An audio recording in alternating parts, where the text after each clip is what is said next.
space physics. I'm sure I've spoken to many of you about this before. I look at the impact of the sun on the planets in our solar system, and I focus on coronal mass ejections, which you can see there, explosions of mass, energy and momentum that travel through the solar system and smash into planets and can cause effects like damage to power grids, damage to astronaut health, GPS system malfunctions, satellite malfunctions and that kind of thing. So that's what I do, and please come and chat to me if you're interested or if you have space questions. I'm happy to answer them always. But what I want to talk about is a project that I did looking at mountains, because I love climbing, and I've been climbing in the Andes for many years, and I wanted to find where all the mountains were in the Andes, and so I got some data. There's 1.6 billion data points in that map where colour is altitude. And thankfully I had access to a supercomputer for work, which I was meant to be using to study the planet Mercury. And actually, I went slightly rogue and I headed off in a different direction, and I started mathematically defining what a mountain is, and then writing computer code to automatically find all the mountains, which I did, and then I discovered that I had found dozens of unclimbed, unnamed peaks above 5,000 meters. And set off to climb these unclimbed mountains, which is exciting because, and you can just go through now, but oh dear, we need to mute it. There's probably some swearing that happens at various points in this. Sorry. So here's some clips, but just the kind of climbing that I really love is really, really remote. There's two people, we're in a really remote place, no one's ever been there before.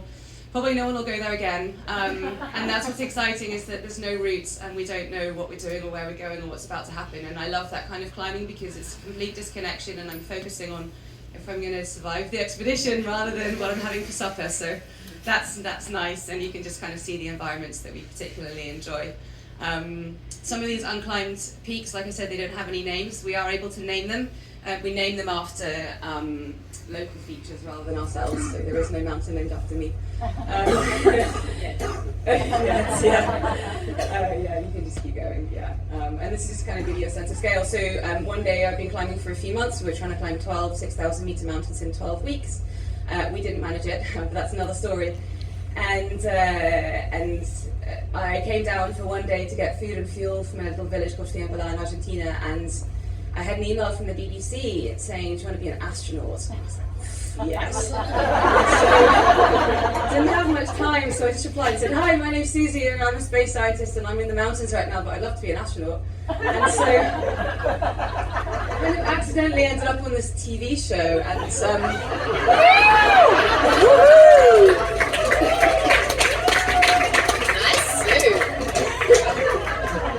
and this is why if you ever see me lose my hat, please return it to me. Because it's had lots of adventures, and so I don't have a television, and it was a complete mistake, but anyway, and it's a reality TV show like Science meets the Bake Off, basically. And so, 30 seconds. And so we did 44 tests over 7 weeks. We go from 12 to 1, that's the idea of the show, and I flew in a centrifuge at 6G while speaking Russian, and flew in a microgravity flight while doing some manual dexterity challenge, and we did psychological tests and fitness tests and bleep tests and teamwork tests and memory challenges, and it was really amazing and interesting and difficult and challenging and completely out of my comfort zone, and I'm happy to share any of these adventures with you later, because I have the series, and if you want to see me squashed in a centrifuge at 6G, then But I guess the point is that, and I know I'm out of time, time is up. After it, I decided I would try to use the platform that I had for a good reason, and so I went off and spoke to about 60,000 children in their classrooms about science and why I love science, and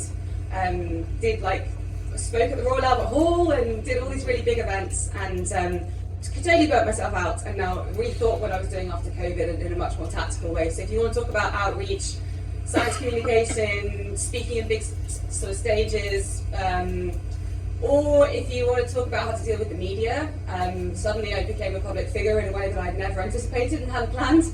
Then happy to chat about that. Science-wise, if you have a big data project, you need someone to do some computer coding for you, or data analysis, or you want to use Earth observation data, so looking down at our planet for reasons to give you context for your work, then I'd really love to work with you, so please come and have a chat with me. Thank you.